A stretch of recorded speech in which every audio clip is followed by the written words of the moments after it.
Entonces, pero bueno, Dios tiene todo bajo control. Amén. Una de las cosas importantes para predicar es estar cómodo. Así que discúlpenme por este momento de ponerme lo más cómodo posible.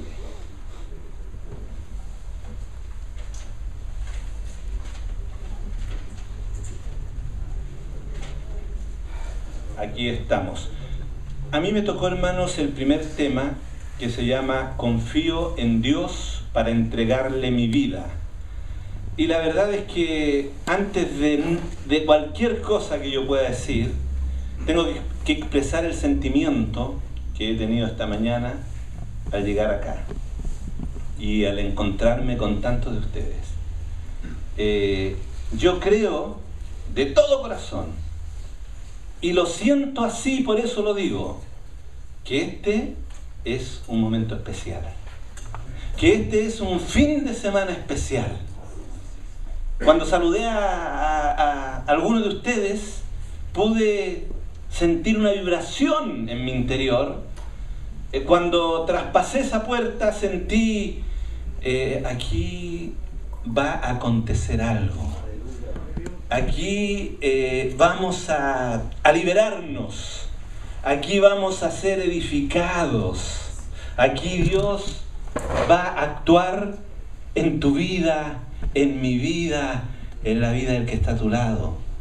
Realmente yo quiero que podamos abrir nuestro corazón en esta mañana y abrir nuestro corazón a estos 2 días que tenemos por delante. Estos 2 días que son un regalo del Señor para nosotros. Estos 2 días donde tenemos que despojarnos de toda preocupación, de toda presión, de toda carga laboral, emocional. Hermanos, dejemos allí a los pies de Cristo todo lo que pueda desconcentrarnos y concentrémonos solamente en Él y en este tiempo maravilloso que Él nos ha dado.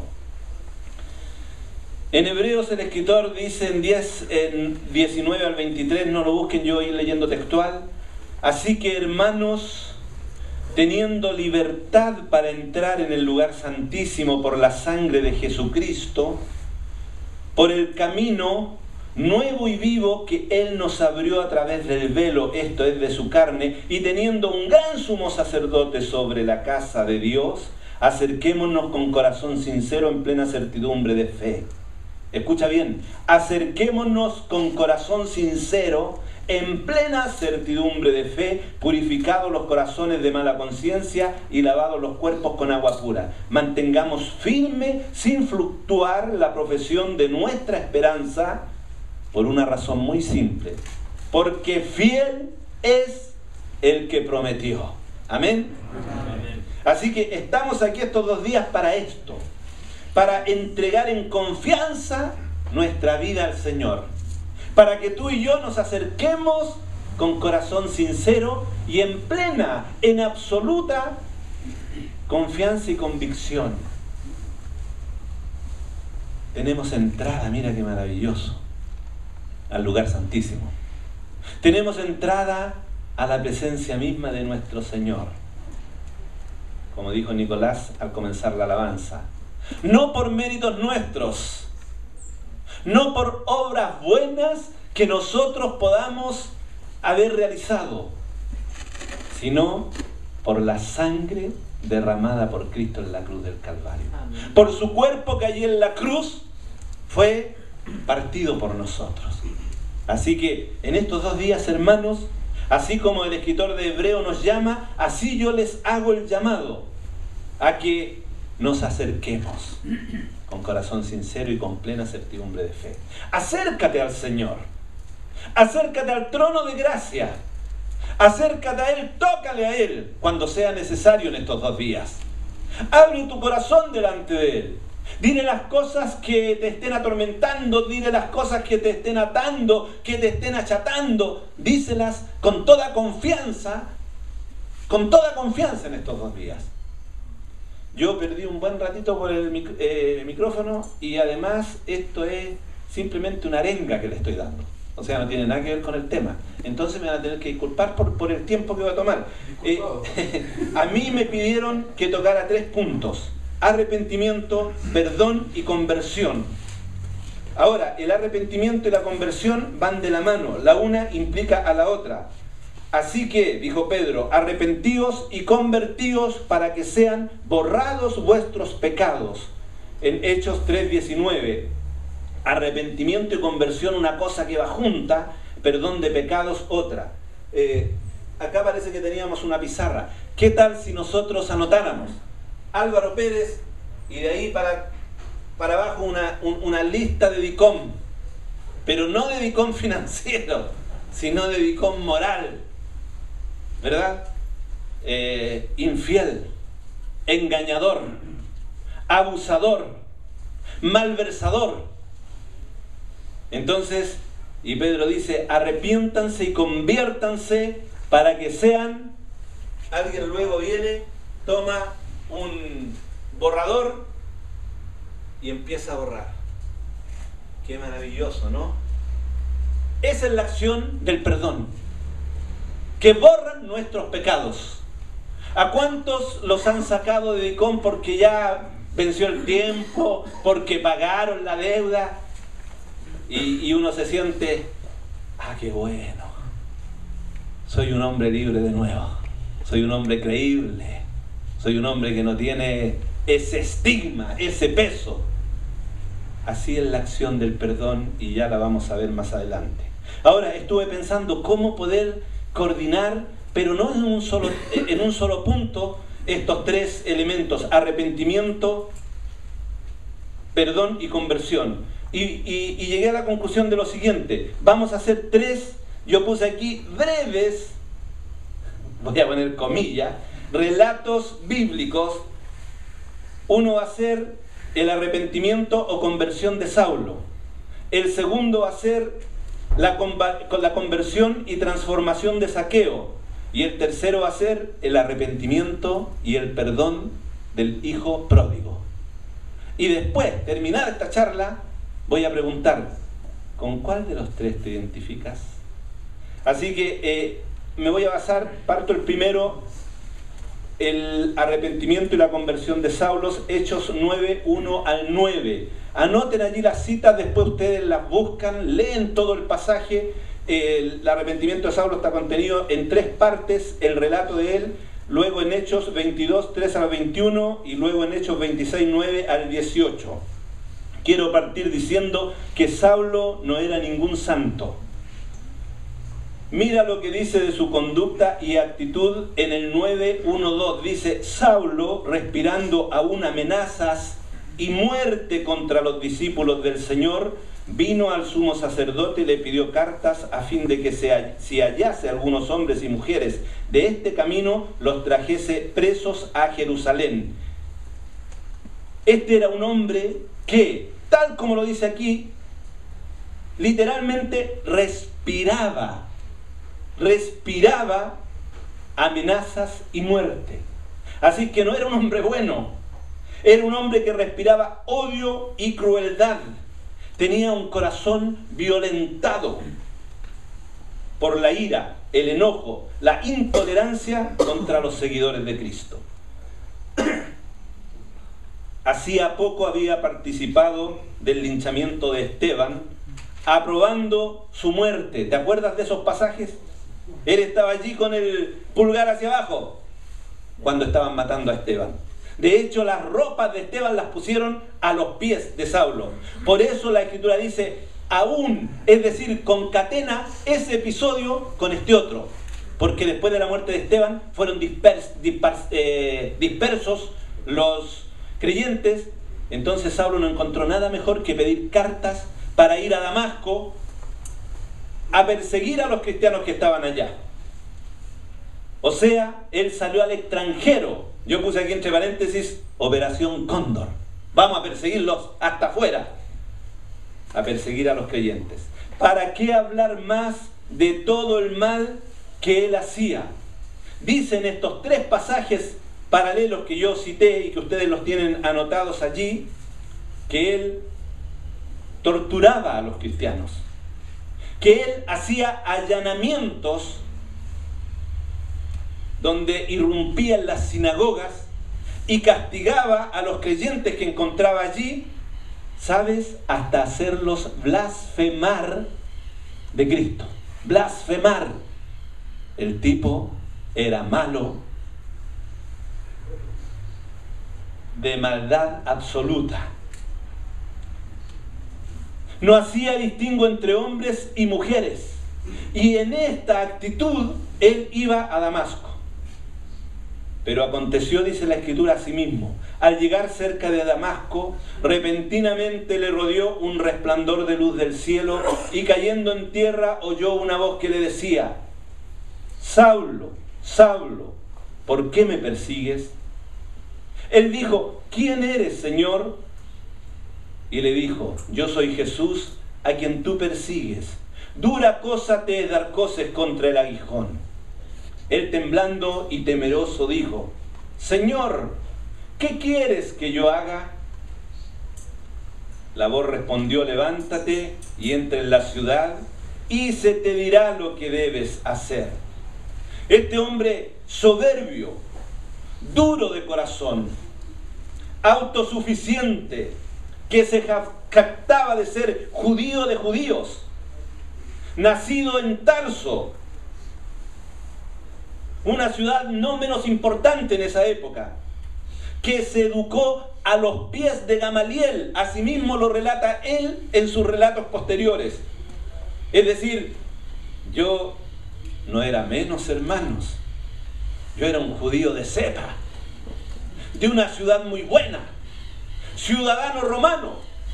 En cuanto a enseñanza, tuve el mejor académico y erudito, no como ustedes. Era un hombre soberbio, un hombre autosuficiente, como dije, un hombre seguro de sí mismo, sin embargo que tomó como deber oponerse e ir en contra de toda expresión acerca del nombre de Jesús de Nazaret. Y en esta función andaba este hombre. Él sabía perfectamente lo que hacía, perfectamente. Sin embargo, en un abrir y cerrar de ojos, queda en el suelo. Dice la Escritura, cayendo en tierra. Es decir, de su nivel que él mismo se había autoimpuesto, repentinamente le quitan el piso. Le sacan el sostén, el apoyo, y cae al suelo, literalmente. Jesús mismo se le apareció. El perseguidor, voy a decirlo de otra manera, el perseguido encuentra al perseguidor, le sale a su encuentro y le confronta. Le dice: Saulo, Saulo, ¿por qué me persigues? Hoy día tal vez el Señor te diga a ti, voy a usar mi nombre mejor para que nadie se sienta identificado, aludido. Álvaro, Álvaro, ¿por qué me ignoras? Cambié la persecución por ignorar. Allí en el suelo indefenso comienza el proceso de arrepentimiento de este individuo.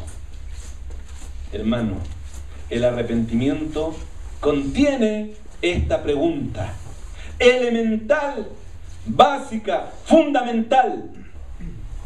Pablo le dice: ¿quién eres, Señor?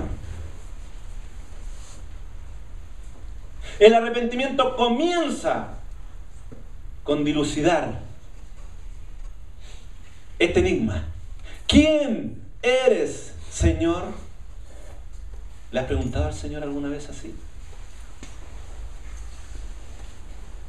Con saber con quién te estás metiendo, con saber con quién te estás encontrando.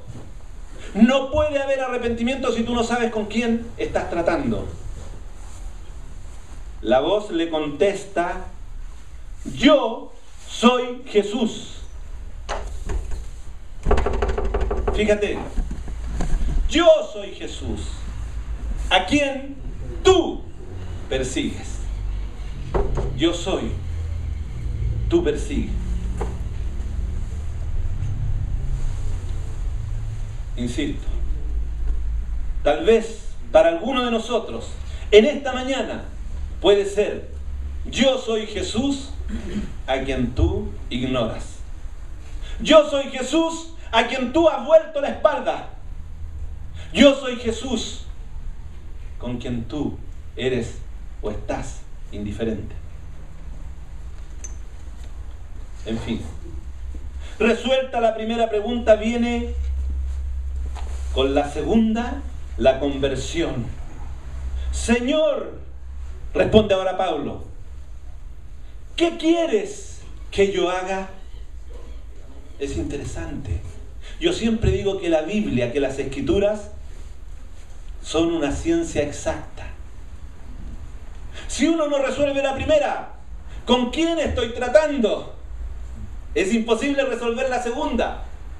¿Qué quieres que yo haga? La rendición, la sumisión, la obediencia, el sometimiento pleno a Él viene resolviendo la primera. ¿Quién eres? Entonces podemos preguntar, ¿qué se te place? ¿Qué quieres de mí? ¿Qué quieres que yo haga de mi vida? Hermanos, en estas dos cuestiones se contiene el arrepentimiento y la conversión de un paraguaso. ¿Quién eres? ¿Qué tú quieres que yo haga? Si no tienes claro revelación, conocimiento espiritual, que será uno de los temas que viene más tarde en este retiro, acerca de Jesucristo, de Dios, de quién es Él, mal podrías querer someterte, entregarte, obedecerle, rendirte a sus pies, ¿verdad? Yo pensaba un ejemplo doméstico, práctico. Mi esposa sabe quién soy yo. Y por eso se entrega a mí. O si no, no lo haría. Ella me pregunta, ¿quién eres tú? Yo le digo, tu esposo. Y luego me dice, ¿qué quieres que yo haga? Voy a creer, me dicen por ahí, ¿eh? Puede ser. No solo puede ser al revés. Si tú has identificado así las cosas, entonces tú vas a obedecer a aquel a quien has identificado. Porque la Escritura dice que el que hace pecado se convierte en siervo del pecado. Entonces, si yo resuelvo conociendo al Señor, Señor, ¿quién eres? Yo armónicamente voy a resolver la segunda en esa dirección. Señor, ¿qué quieres que yo haga? Este Pablo venía con una visión clara. Por nuestro relato dice que levantándose del suelo abrió los ojos y ¿sabes qué pasó? No veía nada, quedó ciego. Venía con una misión firme, con cartas del sumo sacerdote para entrar en las sinagogas en Damasco y acarrear a los creyentes y llevarlos presos a Jerusalén. Una misión clara, determinada, establecida. Se la cambiaron. Entra en la ciudad y allí se te dirá lo que tienes que hacer. Venía con altivez, quedó humillado. Venía con seguridad en sus medios. Fíjate que como no veía nada, ¿sabes qué pasó? Lee después el relato. Lo tuvieron que tomar de la manito, como un niñito chico, indefenso, y entrarlo a Damasco. El arrepentimiento es reconocer a Jesucristo como el Señor, y la conversión, según mi versión, es comenzar a obedecer su voluntad. Amén. Vamos al tiro al segundo punto porque yo quiero dejar tiempo para el trabajo. La conversión de Zaqueo. Lucas 19, 1 al 10. Anota allí. Lucas 19, 1 al 10 para que después la revises. Qué distinto cuadro al anterior. Pablo, un hombre duro, respetado entre sus pares. Zaqueo, un hombre simple, pero entre paréntesis rico, porque así dice este pasaje, que era rico, despreciado por sus pares. Pablo, un perseguidor, un opositor, un oponente. Zaqueo, un buscador, aunque pecador, pero un buscador.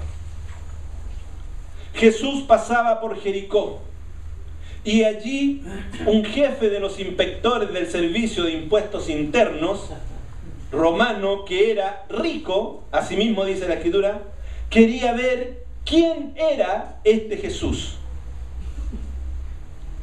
Fíjate qué interesante, porque Zaqueo no solamente quería mirar a Jesús, Zaqueo no solamente quería ver el rostro de Jesús, por eso digo que era un buscador, porque la Escritura dice esta expresión, quería ver a Jesús. Hay que leer bien. Quería ver quién era Jesús. Yo puedo mirar a José y veo a José, pero no voy a saber con la mirada quién es José. Entonces, si yo quiero saber más de José, es porque tengo algún interés especial de compartir con él, de conocer su vida, de recibir de sus fortalezas, de sus virtudes, de sus experiencias. Zaqueo era un buscador. Él quería ver a Jesús, pero quería algo más, ver quién era Jesús. ¿Tú quieres saber algo más de Cristo en este fin de semana? ¿Tú quieres saber quién es Cristo? Amén.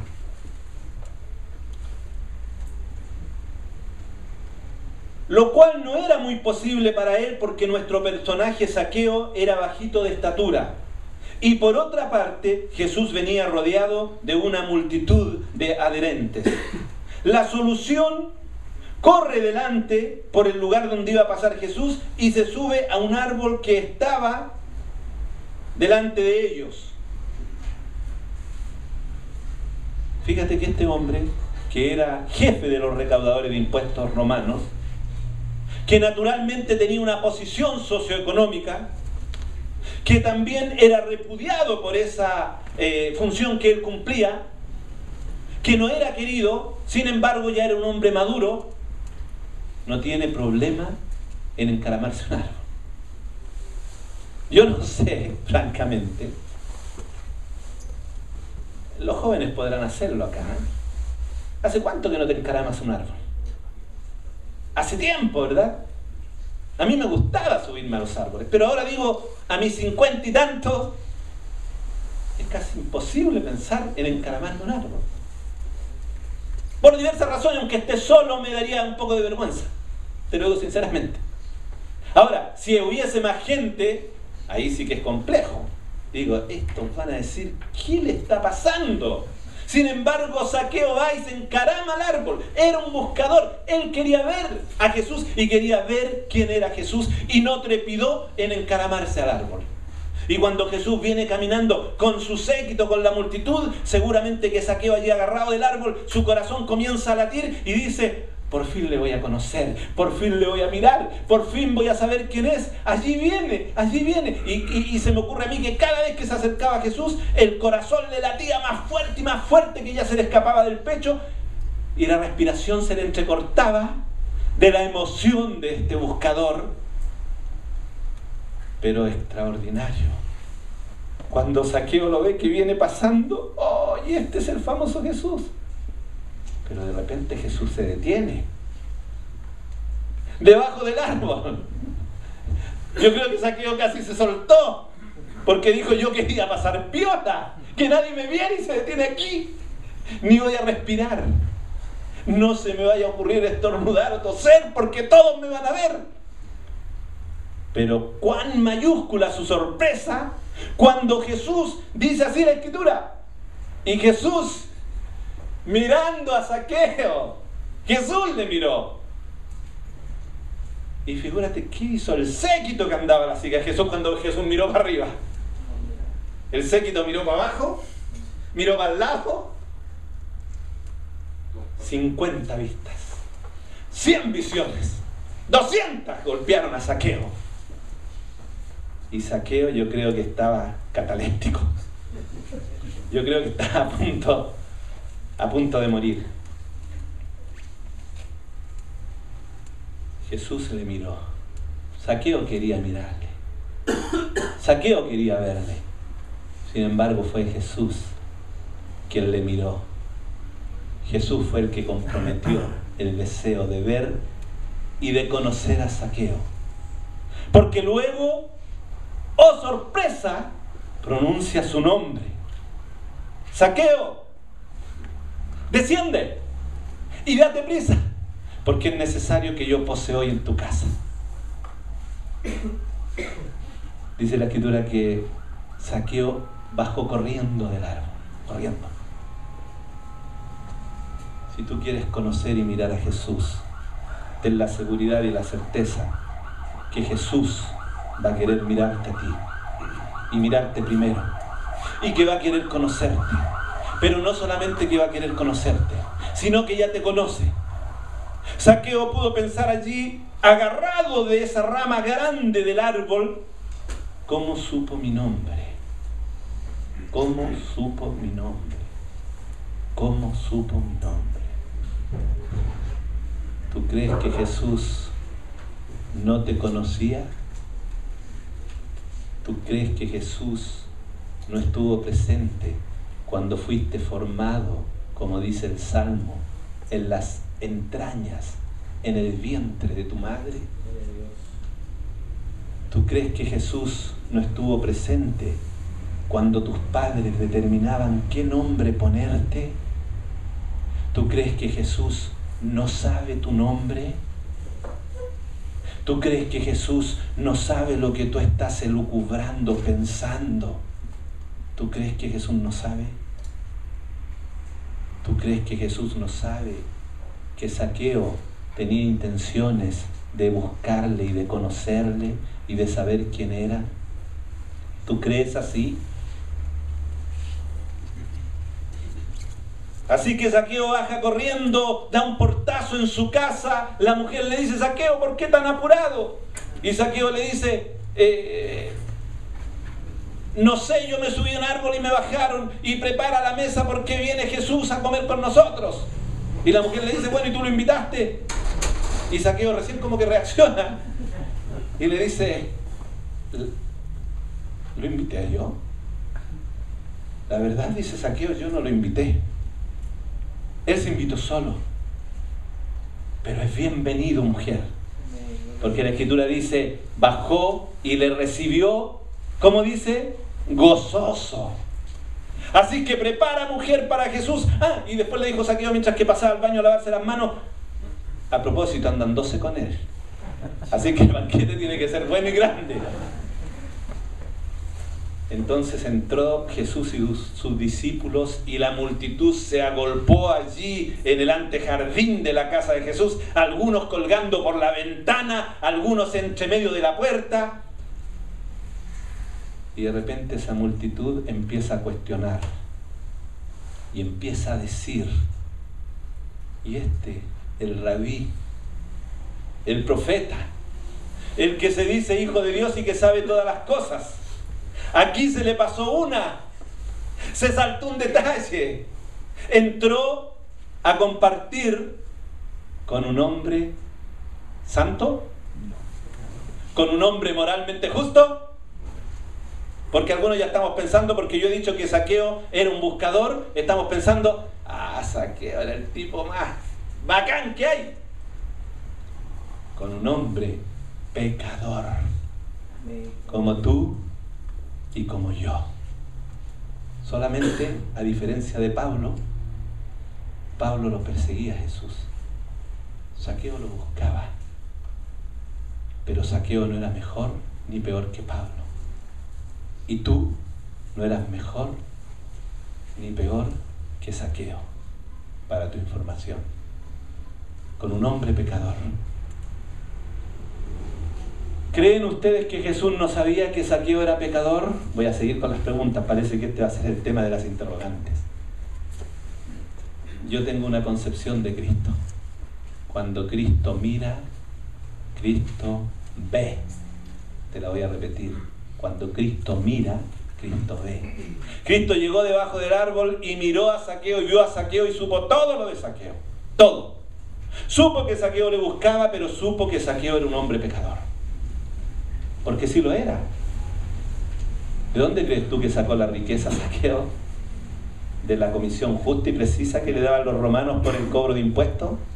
¿O de las coimas, de los recortitos?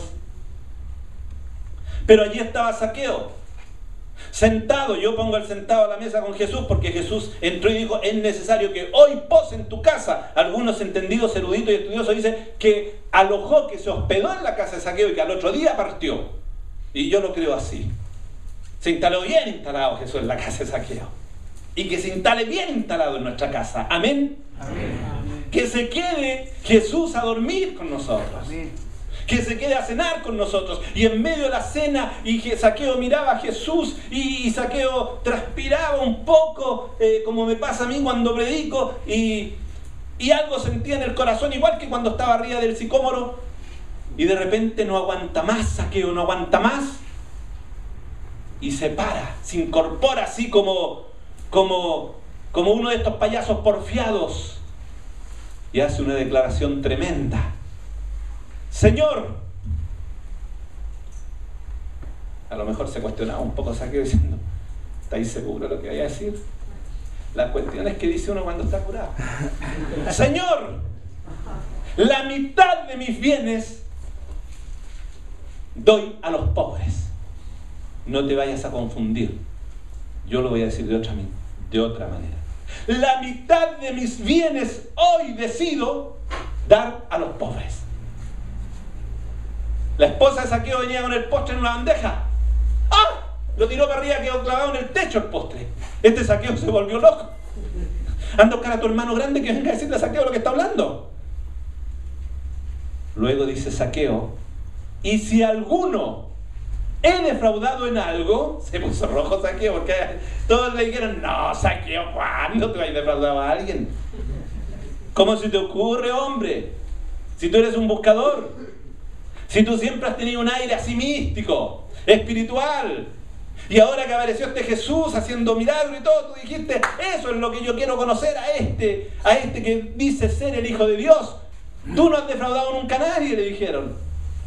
Y si alguno he defraudado en algo, se lo devuelvo 4 veces lo que le robé. ¿Qué podemos decir de eso, hermanos? ¿Eso es conversión o inconversión?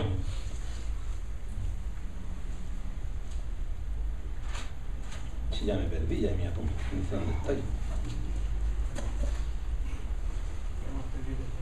Eso.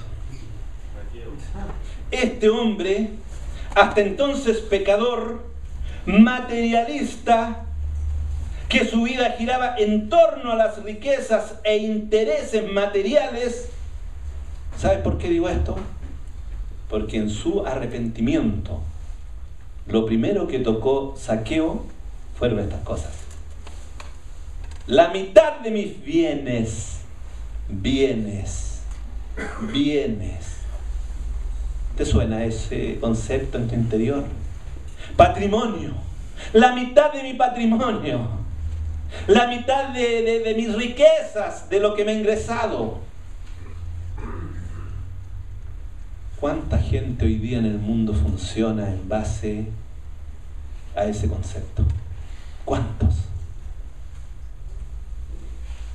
Yo, hermano, siempre tengo que estar dando mensajes entre el mensaje. Y como siempre digo desde el púlpito, soy majadero en esto, repetitivo. los mensajes no solamente van para ustedes que me escuchan, sino que también vienen para mí. Cuidémonos, hijos de Dios. Cuidémonos, Iglesia de Cristo, porque hoy día la corriente fuerte de este mundo está en poseer, está en lo material, está en lo socioeconómico.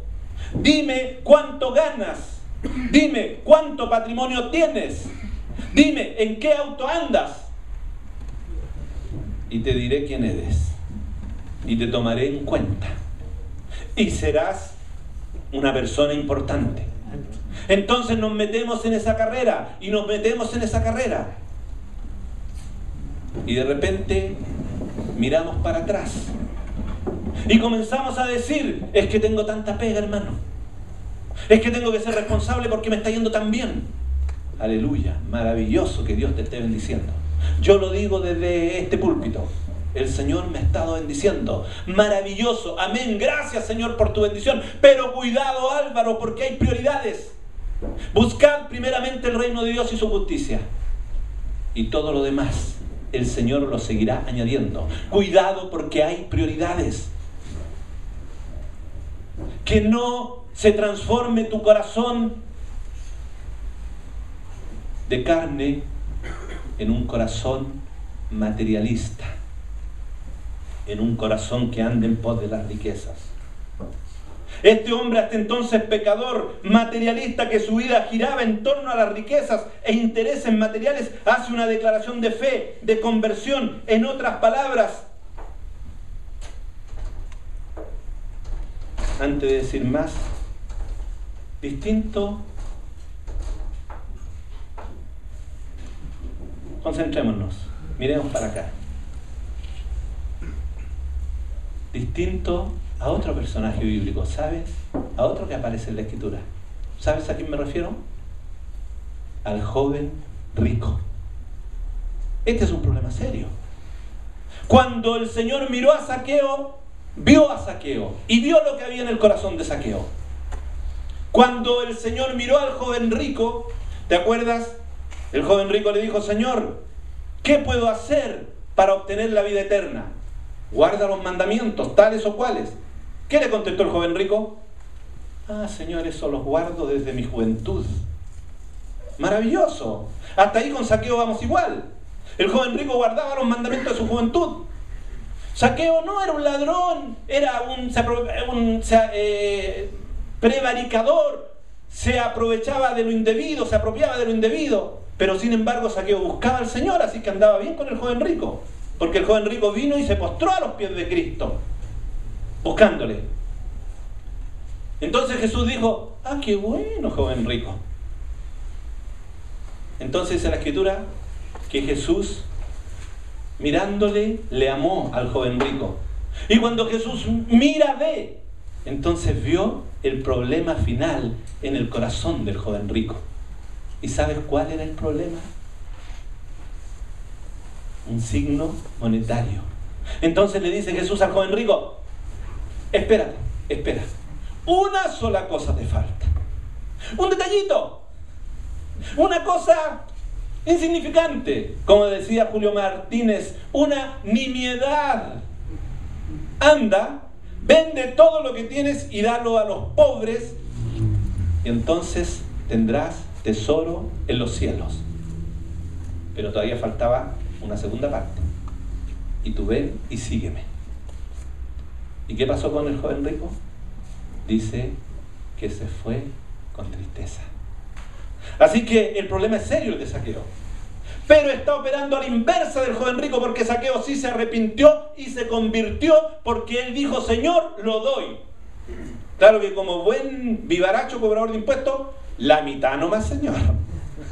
No lo voy a dar todo. La conversión genera un cambio de valores, un cambio de prioridades, un cambio de conducta. Él le está diciendo, en otras palabras: hasta ahora seguía a las riquezas, desde hoy te seguiré a ti. Amén. ¿Qué le dijo Jesús? Hoy, y lo dijo para todos los que estaban murmurando y escuchando y hablando y pelando a Zaqueo detrás de la puerta y detrás de la ventana ese día. Hoy ha venido la salvación a esta casa, porque el Hijo del Hombre vino a buscar y salvar. Dijo esto acerca de Zaqueo, lo que se había perdido, porque Zaqueo estaba perdido hasta ese momento, hermanos. Con la única diferencia y virtud en relación a Pablo, que mientras Pablo perseguía a Cristo, Zaqueo buscaba a Cristo. Amén. Estaba perdido como todos. Y Jesús lo vino a buscar, como un día nos vino a buscar a cada uno de nosotros. Vamos con el tercero. El perdón sobre el hijo pródigo, puse aquí como tercero. Lucas 15, 11 al 24. Acá tenemos nuestro tercer personaje.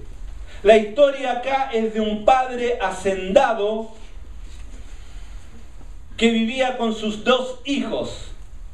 Feliz vivía con ellos. Feliz los 2 hijos estaban bajo el techo paterno. Padre nuestro que estás en los cielos. Yo lo voy a asimilar a los cristianos, particularmente lo voy a asimilar así.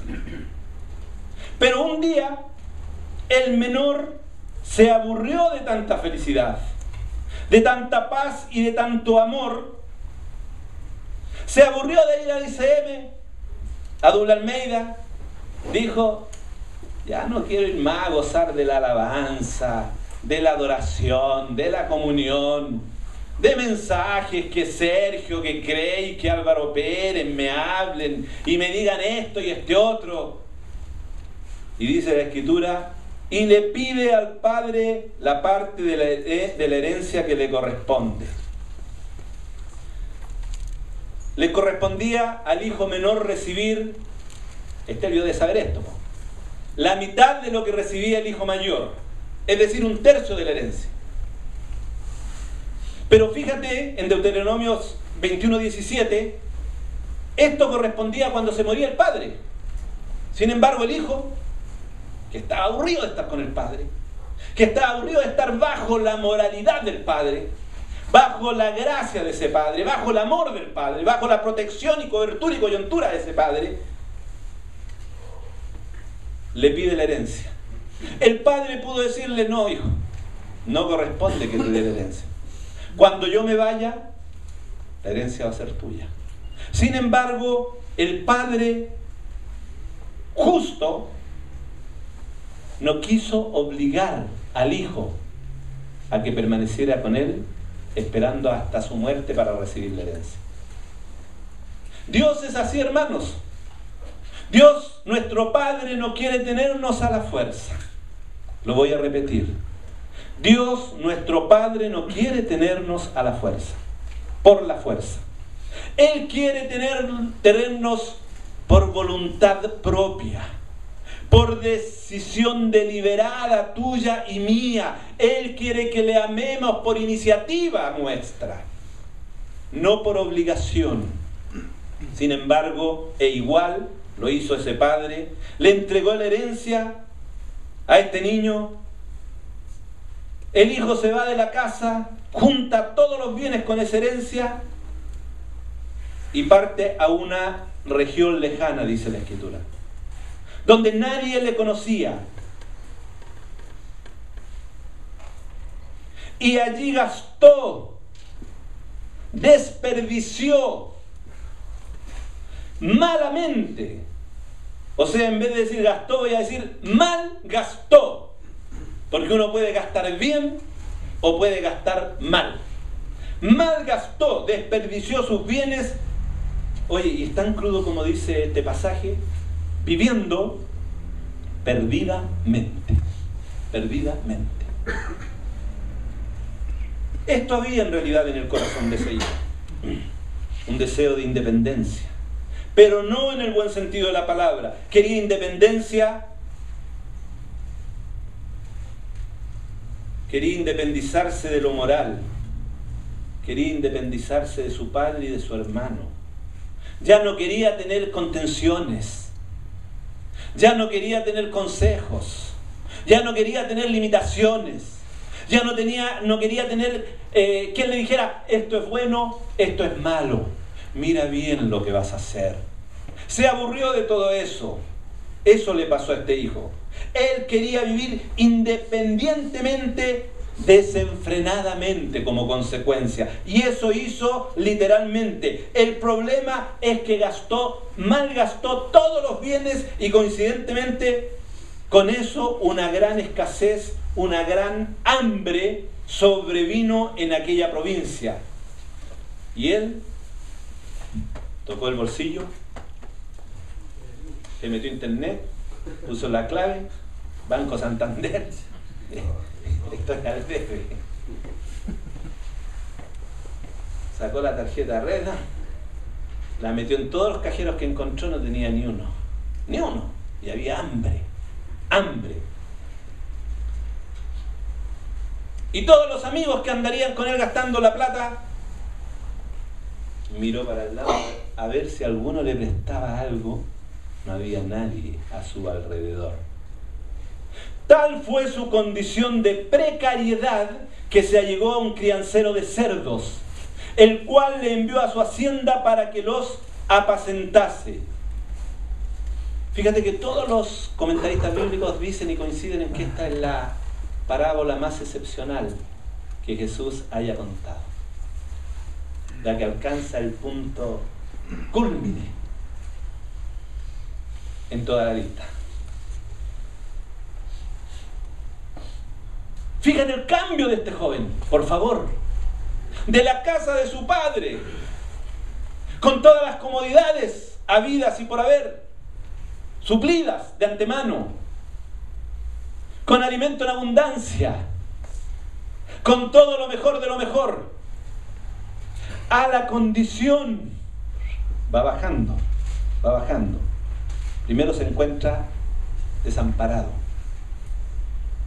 se encuentra sin bienes, sin dinero, se encuentra con hambre y sigue bajando y va a emplearse para apacentar cerdos. Yo pensaba hoy día en la mañana, fíjate, antes de venirme, escribí esto. O sea, este apunte al margen, como hice una nota a pie de página. Hoy día en la mañana puse, están de moda los cerdos. ¿Se han dado cuenta? En Chile ha habido harto problema con los cerdos, por si no lo sabe. En Freirina, incluso ayer, escuché un poquitito de noticia, me están diciendo aquí, ¿ven? Acá en Talagante hay problemas por crianza de cerdo, y ya está empezando a ver todo un levantamiento de la gente para reclamar y que se vayan porque dicen que es insoportable, insostenible, es antisanitario y no sé qué otra cosa podría uno decir. Entonces, hediondo, foco de infecciones. Fíjate a lo que llegó este niño, a lo que llegó. Para nadie sería agradable ni siquiera trabajar criando cerdos, ¿verdad? ¿Hasta dónde tuvo que bajar? Teniendo un gran padre, pero viviendo como un huérfano. Teniendo una familia rica, mas viviendo en la más grande desamparo. Teniendo la mejor mesa, abundante. Dice el salmista, aderezas mesas delante de mí. Es decir, me preparas una mesa maravillosa delante de mí y en vista de mis enemigos. Mi copa está rebosando, dice el salmista, porque Dios, el Padre, es generoso. No te dice, ¿te echo un poquitito de vinito? La copa te la hace rebosar. Teniendo una mesa abundante en la casa de su padre, está muriéndose de hambre. ¿Cómo entiendes tú esto? Esta es la secuencia del pecado. Esta es la degradación de apartarnos del Padre.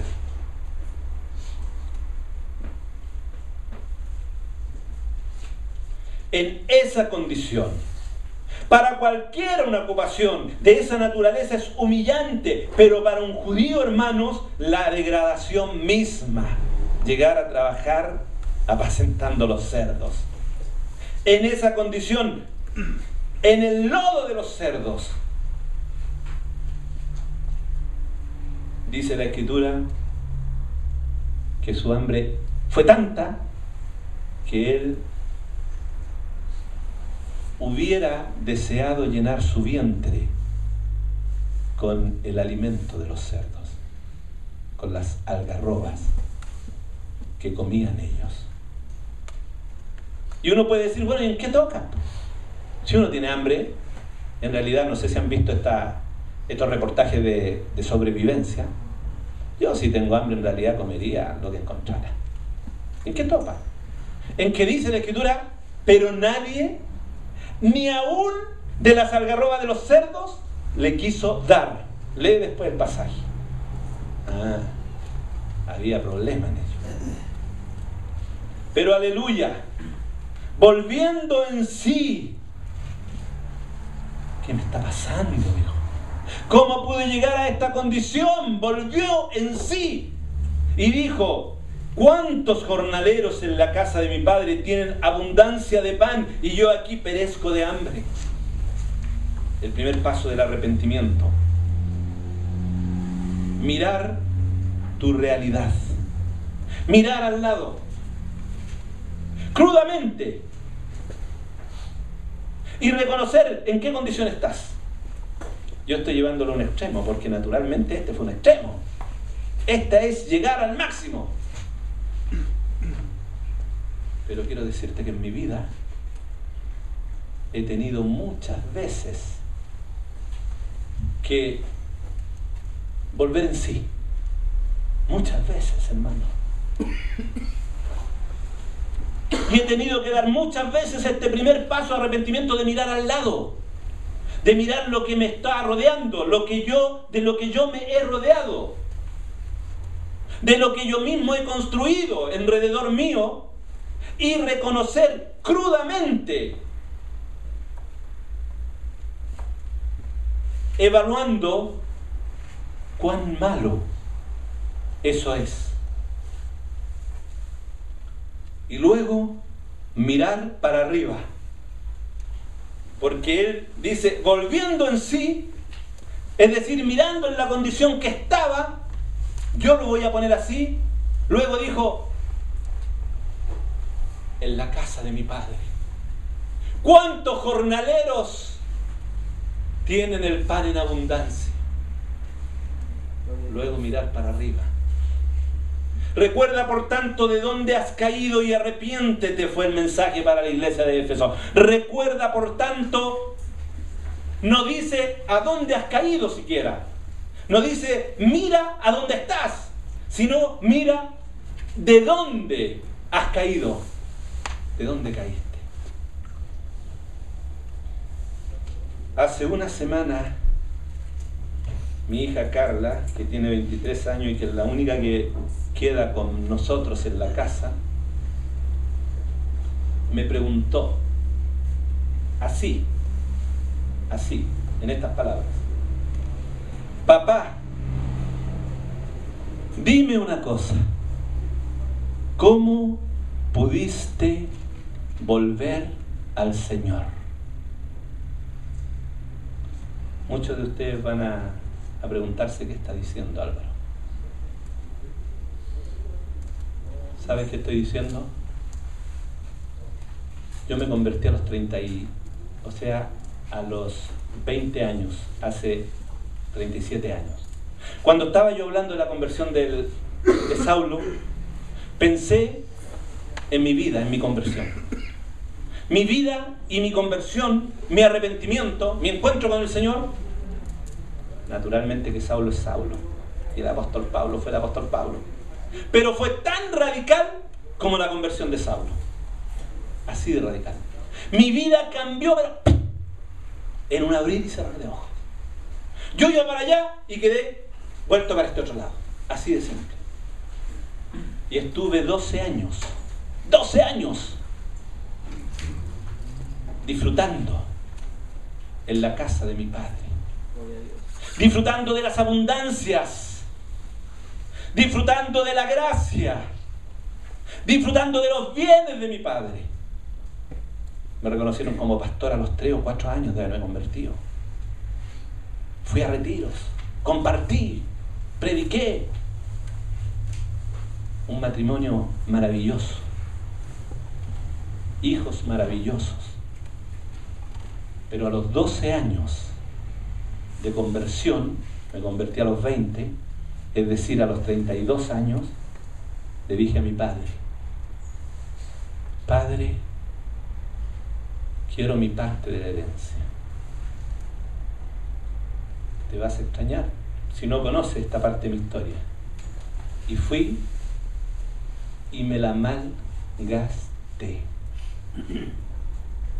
Me la malgasté. Y como el hijo pródigo, me atrevo a decir, viví una etapa de años perdidamente. Exactamente, ni más ni menos, hermanos, que 9 años. Figúrate. Como el hijo pródigo, fui bajando escalón por escalón, escalón por escalón, hasta que llegué al piso. Llegué al sótano, llegué al subsuelo, ya no podía pasar más allá, no podía pasar más allá. Y llegué a un punto, porque mi hija me hizo retroceder. Me hizo retroceder 25 años con esta pregunta. Hace una semana nada más. Entonces entendí que yo tenía que insertar esta parte también dentro de mi tema. Y se me fue toda mi visión cuando ella vamos conduciendo y me hace la pregunta: ¿cómo pudiste volver? Recorrí 25 años para atrás de un viaje. Y sabes, cuando dice volviendo en sí, me acordé cuando volví en sí. Fue una tarde gélida,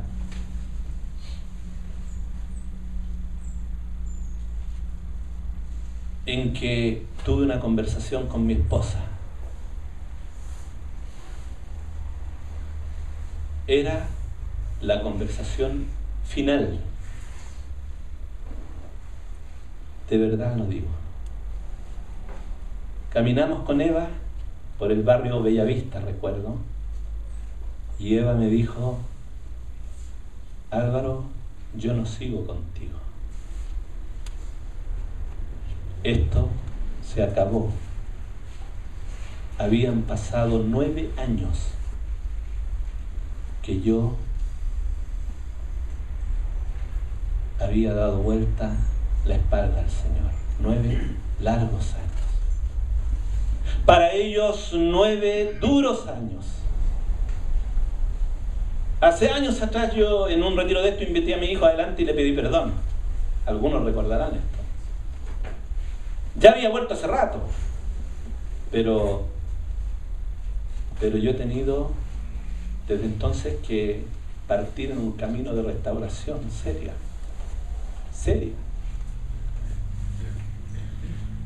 Allí en esa tarde, noche gélida, mi corazón también estaba gélido, también estaba frío y helado. Y cuando Eva me confronta y me dice: Álvaro, yo no sigo más contigo, y les quiero decir, porque hice muchas, no pocas, muchas cosas indebidas, porque viví para mí, hice lo que se me dio la gana, pequé contra mi esposa, contra mis hijos, pequé en primer lugar contra el Señor. Me gasté los talentos, desprecié los talentos, los desprecié literalmente. Metido ahí en ese fango, a veces de repente pensaba y trataba de sacar los pensamientos y decía yo, pensar que los hermanos me amaban, pensar que los pastores me amaban, pensar que la iglesia me recibía con gracia, pensar que Dios era tan extraordinario conmigo. Y yo le di vuelta a la espalda. ¿Sabes? Aquella noche le dije a mi hija, hace una semana, cuando me hizo esta pregunta, le dije, ¿sabes, hija? Esa noche, hace 20 y tantos años atrás, volví en sí y tomé una decisión radical, una decisión en frío, hermanos. No es que tengamos que estar sintiendo emociones para tomar este tipo de decisiones, porque si de emociones se tratase, todas las emociones que yo experimentaba aquella noche eran emociones negativas, eran emociones frías, eran emociones donde Dios no tenía nada que ver. Sin embargo, en esas condiciones tomé una decisión, como el joven, el hijo pródigo, y le dije a Eva, me comprometo delante de Dios y delante tuyo, esta noche cambio, esta noche tomo una decisión que va a cambiar, que va a modificar, que va a hacerme volver al camino.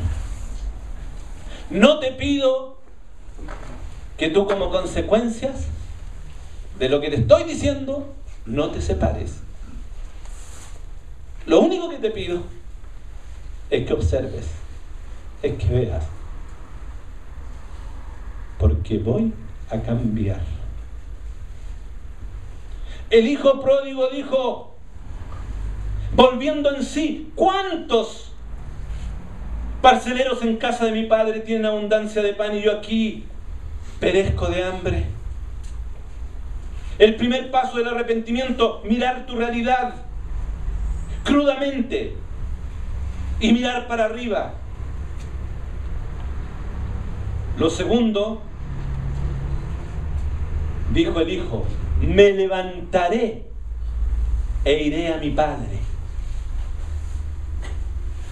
Lo segundo, hermano, después de la decisión, es la acción. ¿Sabes? El día siguiente mismo tomé una acción. La primera fue, me retiro de los medios en que estoy involucrado y que no debo estarlo.